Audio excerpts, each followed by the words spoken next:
بسم اللہ الرحمن الرحیم۔ آج ایک بڑی بری یوں کہہ لیں کہ ایک ترتیب چل پڑی ہے بالوں کے حوالے سے۔ ہم اپنی نوجوان نسل کو نہیں روک رہے، وہ کس بہرا روی کا شکار ہو رہے ہیں۔ آج دوپہر کی بات ہے، ایک خاتون آئی، اس کی بچی مدرسے میں پڑھتی رہی، پھر چھوڑ دیا۔ بس یہ موبائلوں کے چکروں میں پڑھ کر عشق مشوقی میں پڑ گئی۔ اب لاکھ اس کے گھر والے اس کو سمجھا رہے ہیں، سارے مل کے اس کو سمجھا رہے ہیں، لیکن کہتی نہیں میں نے دوسری کے ساتھ کرنی ہے بس۔ اب بتائیں عمر کتنی ہے؟ 16 سال عمر اتنی ہے، عمر اتنی کہ قانونی طور پر اگر وہ والدین چاہیں کہ ہم جلدی سے کسی اور کے ساتھ کرتے تو وہ بھی نہیں ہوتی۔ قانونی طور پر، شرعی طور پر تو ہو سکتی ہے لیکن قانونی طور پر تو نہیں ہو سکتی۔ اندازہ لگائیں کہ ان کے گھر والوں کی ٹینشن کتنی زیادہ ہوگی۔ پڑھائی بھی چھوڑی، سکول چھوڑا، مدرسہ چھوڑا، بس بیٹھی ہوئی ہے میں نے تو اس کے ساتھ کرنی ہے۔ جب ہم اپنی نوجوان نسل کو اس بے راہ روی سے نہیں روکیں گے، دین کی طرف نہیں لائیں گے، تو اللہ کی قسم اس سے بھی برے حالات پیش آئیں گے۔ میں حضرت مولانا مفتی ظفر علی خان صاحب کا بیان سن رہا تھا، کراچی والے کہنے لگے کہ مجھے کسی نے آ کر بتلایا کہ حضرت ایک لڑکا ہے جو روزانہ اپنی ماں کے ساتھ بدکاری کرتا ہے۔ ایک مرتبہ غلطی سے ہاتھ لگ گیا، ماں بھی اور وہ بیٹا بھی دونوں تیار ہو گئے اور بس اب وہ روزانہ نہیں کرتے ہیں۔ عجیب و غریب قسم کے حالات ہیں، نوجوان کے عجیب و غریب قسم کے حالات ہیں۔ جب ہم ان کو مسجدوں کا منہ نہیں دکھائیں گے، اللہ والوں کی مسجد میں، اللہ والوں کی مجلس میں نہیں بٹھائیں گے، قرآن کے پاس نہیں لے کر آئیں گے، اللہ کی قسم اس سے برے حالات نظر آتے ہیں۔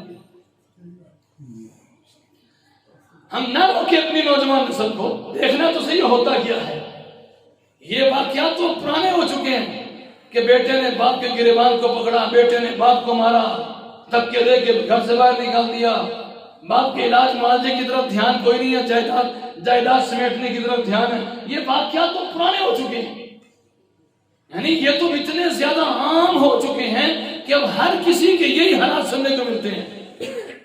وجہ کیا ہے؟ اولاد کو بٹھایا جو نہیں، اولاد کو یہاں پہ لائے جو نہیں۔ کافی دیر پہلے کی بات ہے، کسی جگہ پہ بیان کرنے کے لیے گیا، کسی کا قرآن مکمل ہوا تھا، کسی کا قرآن مکمل ہوا، بچے کا قرآن مکمل ہوا، وہاں پہ میں بیان کرنے کے لیے گیا۔ بیان کرنے کے بعد قرآن کی فضیلت پہ باتیں کی ہیں، حافظ قرآن کا کیا مقام اور مرتبہ، کیا شان ہے، اس موضوع پہ ساری باتیں کی ہیں۔ ساری بات کرنے کے بعد میں نے کہا کہ جتنے لوگ بیٹھے ہیں اس مجمع میں سے 5 لوگ کھڑے ہو جائیں جو یہ ارادہ کریں کہ ہم اپنے بچے کو حافظ بنائیں گے۔ آپ یقین کریں پورے مجمع میں سے 5 لوگ بھی تیار ہیں۔ ہم کون سا یہ کہہ رہے کہ اپنے بچے پکے ہمیں دے دو، ہم تو یہی کہہ رہے کہ اپنے بچے کو قرآن کی تعلیم بھی ضرور سکھاؤ، اور پورے مجمع میں 5 لوگ بھی تیار ہیں۔ اور اگر میں پوچھ لیتا کہ ہاں بھی بتاؤ پورے مجمع میں کتنے لوگ ہیں جو اپنے بچے کو ڈاکٹر بنانے کے لیے تیار ہیں، بنے نہ بنے وہ بات کی بات ہے، آپ یقین کریں کہ کتنے زیادہ کے ہاتھ اٹھ جاتے ہیں۔ ہم نہیں کہتے کہ ڈاکٹر نہ بناؤ، انجینئر نہ بناؤ، پائلٹ نہ بناؤ، ہم کہتے ہیں بناؤ جو مرضی بناؤ، خدا کا انسان تو بناؤ۔ چند دن پہلے کی بات ہے، ترجمہ کلاس میں بچی پڑھتی، اس کی شادی ہوئی، شادی ہوتی عجیب و غریب حالات پیش آئے، تو اس نے اپنی امی کو بتلایا، امی جی ہمیں استاد جی کی بات آج سمجھ آ رہی ہے کہ استاد جی کہا کرتے تھے کہ جس سے بھی شادی کرنی ہے ساری چیزیں بعد میں دیکھو، پہلے یہ تو دیکھو وہ انسان بھی ہے کہ نہیں ہے۔ میں نے یہ جملہ اکثر بولتا تھا کہ جس سے بھی شادی کرنی ہے جب لڑکی کا رشتہ کرنے لگے یہ چیزیں دیکھو، میں نہیں کہتا نہ دیکھو، دیکھو گھر اپنا ہے یا نہیں ہے، اس کی تنخواہ کتنی ہے، اس کے بہن بھائی کتنے ہیں، گھر کا کیا ماحول ہے، ساری چیزیں دیکھو، لیکن یہ بھی تو دیکھو کہ جس لڑکے سے کر رہے ہیں وہ لڑکا انسان بھی ہے کہ نہیں ہے۔ اس کی امی نے مجھے آ کر بتایا کہ استاد جی وہ ہماری بیٹی یوں کہہ رہی ہے کہ استاد جی کی بات ہمیں آج سمجھ میں آئی ہے کہ جس کے ساتھ شادی کر رہے ہیں یہ بھی تو دیکھو وہ انسان ہے کہ نہیں ہے۔ تو اس لیے خدا رہا یہ اس باتوں کو سمجھیں باہر کے جو حالات ہیں، مسجد کے باہر کے جو حالات ہیں، دین کے اللہ والوں کی مجلس کے جو باہر کے حالات ہیں، وہ بڑے گھنونے اور عجیب و غریب حالات ہیں۔ جب کسی کے حالات کو سنتے ہیں تو بڑا شکر کرتے ہیں، اللہ تعالیٰ شکر ہے قرآن کے ساتھ لگا دیا، ورنہ اس میں ہمارا بھی کیا کمال تھا۔ یہ دین کی برکت سے اللہ نے وہ نعمتیں عطا فرمائی ہم سوچ بھی نہیں سکتے۔ اور ابھی تو صرف دین کا یوں کہہ لیں کہ صرف نام ہے، 100% تو وہ بھی نہیں ہے، 100% تو وہ بھی نہیں ہے، صرف ابھی لیبل لگا ہوا، چھاپ لگی ہوئی ہے، ٹھپا لگا ہوا ہے۔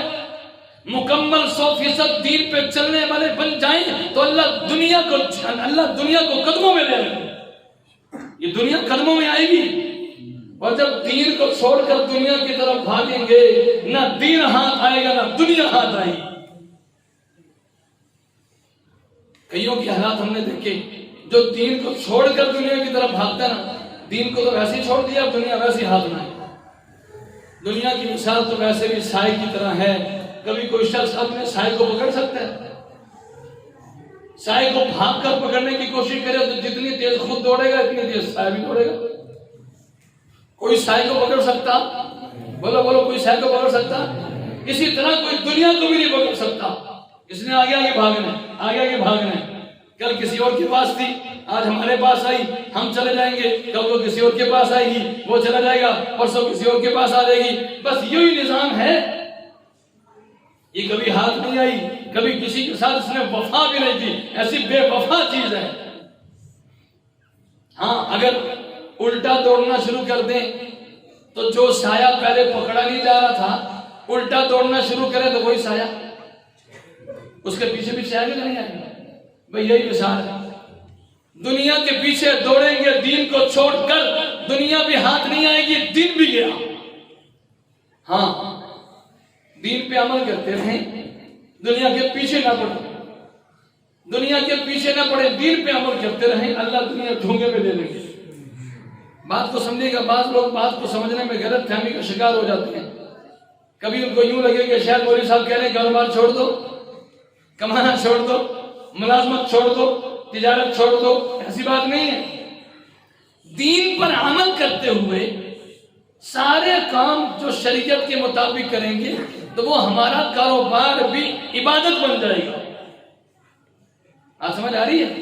دین پر عمل کرتے ہوئے کاروبار کریں، دکان کھولیں، تجارت کریں، کہیں پہ ملازمت کریں، ہمارے سارے کام عبادت بن جائیں گے اگر دین پر عمل کرتے ہوئے کریں۔ اور اگر دین پر عمل کرتے ہوئے نہیں کریں گے، تجارت میں حلال حرام کو نہیں دیکھیں گے، جائز ناجائز کو نہیں دیکھیں گے، پاک ناپاک کو نہیں دیکھیں گے، پھر وہ دنیا داری ہے۔ دنیا داری اور دین داری بات سمجھ آ رہی ہے؟ ایک شخص دکان کھول کے بیٹھتا ہے، حلال کام کر رہا ہے، شریعت کے مطابق کر رہا ہے، بتاؤ ذرا دنیا داری کر رہا ہے دین داری کر رہا ہے؟ ہاں جی بات سمجھ آ رہی ہے؟ وہ بیٹھا دکان پہ ہے، کرتا تجارت ہے، کر رہا ہے خرید و فروخت، اس کو یوں نہ کہو کہ دنیا دار ہے۔ نمازوں کی پابندی کرتا ہے، حلال کماتا ہے، حلال بیچتا ہے، حلال کھاتا ہے، ایک ایک شریعت کی پابندی کرتا ہے، ہم اس کو نہیں کہہ سکتے کہ یہ دنیا دار ہے بلکہ وہ دیندار ہے۔ اور ایک شخص اگر مسجد میں بیٹھ کر مسئلے بتائے، پیسے لے، مسئلے بیچے، لوگوں کی خواہش کے مطابق فتوے دے، اب وہ دین کو بیچ رہا ہے، دیکھنے میں دیندار ہے لیکن در حقیقت وہ دنیا دار ہے، وہ دین کو بیچ رہے، اس نے دین کا علم اس لیے حاصل کیا کہ میں دنیا کماؤں۔ تو دینداری کیا ہے؟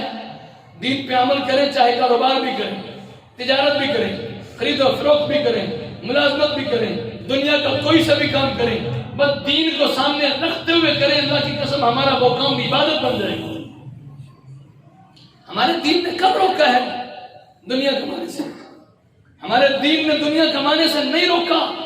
حضرت ابو بکر صدیق کاروبار کیا کرتے تھے، حضرت عثمان غنی کاروباری آدمی تھے، حضرت عبد الرحمن بن عوف کاروباری آدمی تھے، حضرت شیخ عبد القادر جیلانی کاروباری آدمی تھے، حضرت امام ابو حنیفہ کاروباری آدمی تھے، امام مالک رحمۃ اللہ علیہ کاروباری آدمی تھے۔ امام مالک رحمۃ اللہ علیہ روز کا نیا جوڑا پہنتے تھے، اور جب ایک مرتبہ وہ جوڑا پہن لیتے، ابھی صاحب جتنا مرضی چاہے بادشاہ کیوں نہ ہو، صدر وزیر اعظم ہی کیوں نہ ہو، ان کی بھی تھوپی ہوتے ہیں، ان کے بھی تھوپی ہوتے ہیں، سوٹ دوبارہ بھی پہنتے ہیں، کوٹ دوبارہ بھی پہنتے ہیں۔ امام مالک بہت بڑے امام، مدینہ کے امام، نبی پاک صلی اللہ علیہ وسلم کے روزے کے سائے میں بیٹھ کر حدیث کی کتاب موطا امام مالک لکھی ہے، لیکن دیکھو مالدار کتنے ہیں، ایک مرتبہ جو جوڑا پہن لیتے دوبارہ نہیں پہنتے تھے، بس جب گندا ہوا اتار دیا، صدقہ کیا، نیا پہنا، پوری زندگی نیا جوڑا پہنا ہے، لیکن دل میں اللہ کی محبت تھی، دل میں رسول کی محبت تھی، دین کا کام نہیں چھوڑا۔ تو اس لیے میں بات عرض یہ کر رہا ہوں کہ دنیا ہاتھ نہیں آئے گی، دنیا سائے کی طرح ہے، اس کے پیچھے پیچھے جاؤ گے آگے آگے جائے گی۔ دنیا چھوڑ کے رب رسول کے راستے پر چل پڑو، دنیا جھونک میں آئے گی۔